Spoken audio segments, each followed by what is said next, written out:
China's manufacturing the bodies of embodied AI. When people talk about AI, they usually think of Silicon Valley, ChatGPT, and NVIDIA.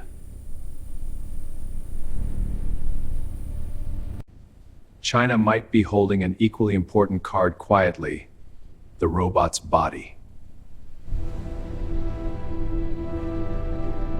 Ningbo is a massive auto parts hub. A modern humanoid robot is just a walking car.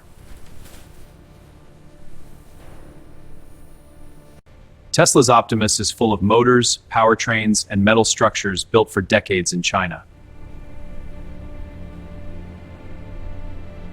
Ningbo factories produce vile high-tech components like planetary roller screws for muscle movement.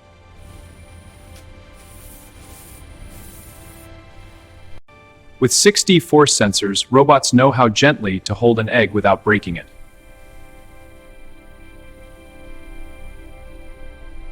Future robot competition isn't just about the smartest AI, but who can mass produce cheaper.